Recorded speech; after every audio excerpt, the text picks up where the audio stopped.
Dispensing is basically the preparation and supply of sterile medical products.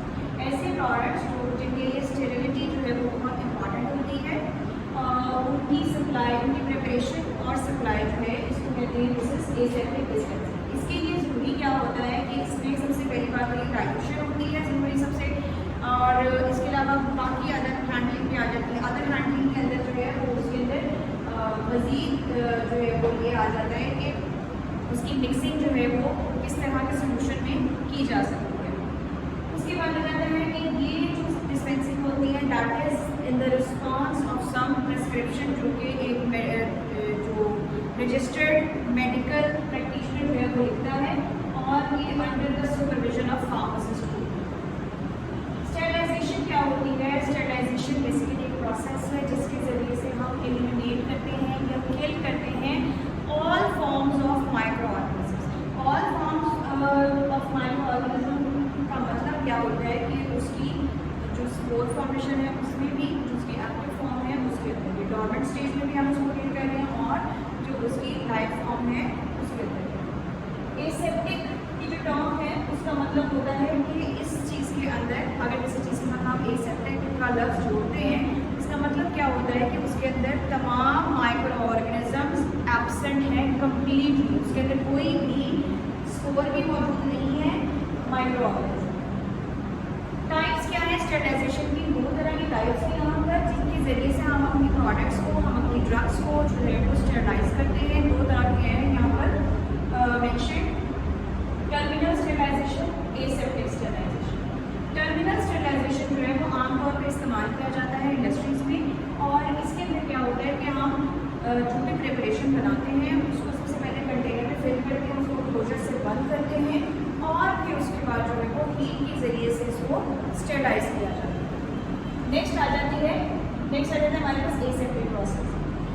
ऐसा process कि जिसके अंदर हम लोग सबसे पहले अपने प्रोडक्ट को जो हमने प्रिपेयर किया है उसको स्टेरिलाइज करेंगे, फिर जिसके अंदर हमने उसको प्रोडक्ट को जो है वो फिल करना है कंटेनर, उसको स्टेरिलाइज करेंगे, फिर अलग से क्लोजर जो है जो उसका कैप होता है उसको स्टेरिलाइज करेंगे, और फिर उसके बाद उसकी असेंबलिंग करेंगे कि हम जो प्रोडक्ट हमने बनाई है स्टेरिलाइज प्रोडक्ट जो है वो स्टेरिलाइज कंटेनर में पोर करेंगे, फिर उसके बाद स्टेरिलाइज जो उसका क्लोजर उसको क्लोज करते हैं.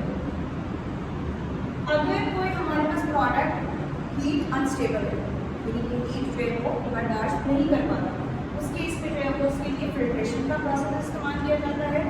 और दूसरी सबसे इम्पॉर्टेंट चीज़ जो मद्देनज़र रखने की है वो ये है कि जो एरिया है स्टेरिलाइजेशन का, जिस एरिया में फिलिंग हो रही है, प्रिपरेशन हो रही है, जो पर्सनल जो प्रोफेशनल जो है उसको कैरी आउट कर रहा है, ये सारी चीज़ें देखने की हैं कि ये जगहें और ये जो भी यहाँ पर पर्सन प्रेजेंट होते हैं उनके क्लोथ से या किसी भी तरह से कोई भी किसी भी किस्म की कंटामिनेशन ना हो. तो इस वजह से इसको जो है वो क्लीनलीनेस जो है वो इसके लिए बहुत ज़्यादा इम्पॉर्टेंट है. नेक्स्ट आ जाती है हमारे पास TPN dispensing. TPN stands for total parental nutrition. ऐसी न्यूट्रिशन जो कि हम इंट्रावीनसली किसी पेशेंट को दे रहे हैं, और ये पेशेंट्स जो होते हैं वो कौन होते हैं, किनको हम देते हैं TPN? ऐसे पेशेंट को जो किसी न किसी बीमारी की वजह से, किसी इलनेस की वजह से, किसी डिजीज़ की वजह से खा भी नहीं सकते, जिसकी वजह से उनकी बॉडी में न्यूट्रिशन की कमी हो जाती है, और या फिर ऐसे पेशेंट्स जिनको स्टमक का कोई डिजीज़ है या बाउल डिजीज़ है, कोई भी डिस्टर्बेंस है स्टमक के अंदर या पूरे डाइजेस्टिव ट्रैक्ट में कोई ना कोई डिस्टर्बेंस है जिसकी वजह से उनका प्रॉपर्ली मेटाबॉलिज्म नहीं हो रहा, या फिर जो है वो जो भी खा पी रहे हैं वो फ़ौरन वॉमिट कर देते हैं या डायरिया. इसके अंदर कॉम्पोनेंट्स क्या होते हैं?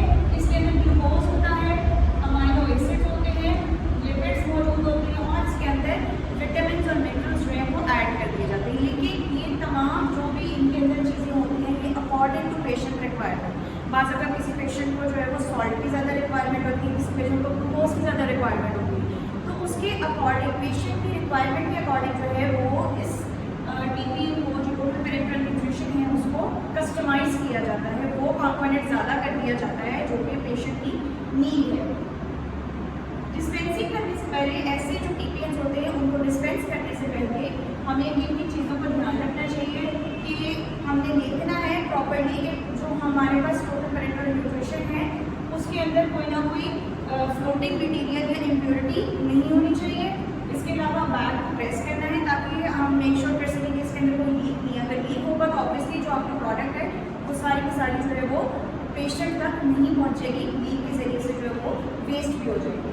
तो उसके बाद हमें क्या करना है कि चेक करना है कि जो हमारे पास ये टीपीएन है इसका जो कलर है वो डिस्कलर नहीं होना चाहिए, इसका कलर ख़राब नहीं होना चाहिए, इसका कलर जो है ये बिल्कुल क्लियर इन नेचर है, इसका कोई कलर नहीं है। तो इसके अंदर जो है वो क्लाउडीनेस नहीं होनी चाहिए, कोई भी पार्टिकल नहीं होना चाहिए, किसी भी किस्म की इम्प्योरिटी जो है वो नहीं होनी चाहिए, क्योंकि ये इंट्रावीनसली दे रहे होते हैं और डायरेक्टली ये इनसाइड द बॉडी जो है वो जा रही होती है। तो इस वजह से इन जो